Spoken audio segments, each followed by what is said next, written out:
Nabi SAW saat selesai menyusun tiba di lokasi yang diinginkan. Tentu kalau kita berada, biasanya kalau saya bimbing umroh teman-teman sekalian, di lokasi Uhud saya tunjukkan ada memang titik di mana pasukan pada saat itu tiba di sebelah pinggiran gunung Uhud. Tiba di lokasi Uhud teman-teman sekalian, baginda Nabi SAW lalu kemudian mengatur strategi dengan para sahabat karena Quraisy belum tiba. Kata beliau, tunjukkan, kata Nabi SAW kepada sahabat, tunjukkan saya jalan menuju ke satu lokasi yang menjadikan Uhud di punggung kita. Dan itu tidak melewati lokasi yang umumnya, bukan dari pintu gerbang menuju ke sana. Tujuannya agar orang-orang munafik yang ada di atas benteng dan orang-orang Yahudi itu supaya tidak tahu ke arah mana pasukan muslimin berkemah dan tidak memberitahukan kepada Quraisy. Maka ada seorang sahabat mengatakannya, Rasulullah, saya tunjukkan kepada anda dan kita harus melewati kebun-kebun kurma. Pada saat itu penuh dengan pohon kurma tentunya, dan sampai sekarang di sekitar Uhud itu penuh sekali, banyak pohon-pohon kurma, tapi sebagian sudah dibongkar menjadi lokasi pemukiman. Dan Nabi SAW meminta ini agar betul-betul beliau sudah ada di lokasi peperangan, memilih lokasinya, menjadikan gunung di belakangnya, juga di dekat gunung itu yang ada kebun-kebun kurma yang Nabi SAW menjadikan target, ada sumur-sumur agar para mujahidin bisa minum.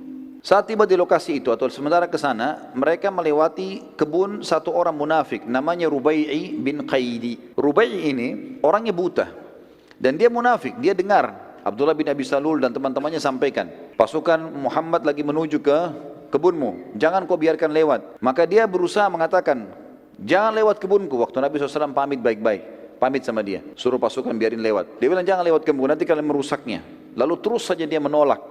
Tidak ada jalan lain untuk memutari di sekitar tebing-tebingnya atau sekitar lerengnya Uhud, harus lewat kebunnya orang ini. Maka pada saat itu para sahabat pun akhirnya mengatakan kepada Nabi SAW, ya Rasulullah, tidak ada jalan lain. Kata Nabi SAW, jalanlah, lewatin kebunnya, jangan sampai dirusak. Kata beliau, biarkan saja dia, sungguh dia buta mata dan buta hatinya. Lewati tapi jangan buat rusak. Maka lewatlah pada saat itu, dan Rubai sempat mencaci maki muslimin tapi tidak dihiraukan. Nabi SAW saat selesai menyusun tiba di lokasi yang diinginkan. Tentu kalau kita berada, biasanya kalau saya bimbing umroh teman-teman sekalian, di lokasi Uhud saya tunjukkan ada memang titik di mana pasukan pada saat itu tiba di sebelah pinggiran gunung Uhud. Dan itu memang kalau dilihat posisinya, Uhud di belakang dan Mekah di hadapan gitu. Posisinya pas seperti itu.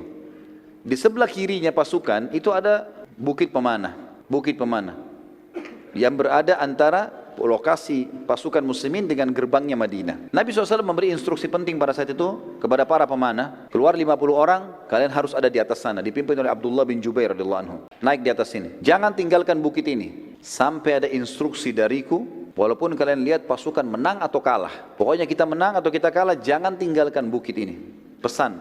Baiklah. Naik semuanya 50 orang. Dan pemanah zaman dulu teman-teman sekalian itu sama dengan sniper kita sekarang, ahli tembak. Bahkan kalau orang-orang yang mahir, mereka bisa melepaskan beberapa anak panah dengan satu tarikan, gitu kan? Dan itu kalau tepat sasaran dia bisa membunuh beberapa orang.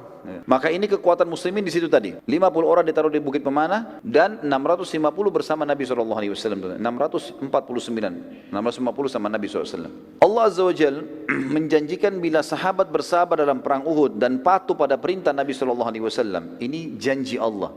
Kalau mereka patuh, ikuti instruksi Nabi, akan membantukan 3.000 pasukan dari malaikat. Di Badr ada berapa malaikat? 1.000. Sudah kita jelaskan tadi. Ini 3.000 dijanjikan dari malaikat. Bahkan bila disiplin, mereka patuh, Nabi bilang serang, tidak, maka Allah janjikan menurunkan 5.000 malaikat. Jumlah orang kafir 3.000. Allah mau turunkan seimbang. Jumlah kafir 3.000, malaikat 3.000. Di perang Badar, jumlah kafir 1.000 turun 1.000 kan gitu. Tapi Allah janjikan untuk menenangkan muslimin, kalau kalian sabar, disiplin, patuh, 5.000 saya turunkan.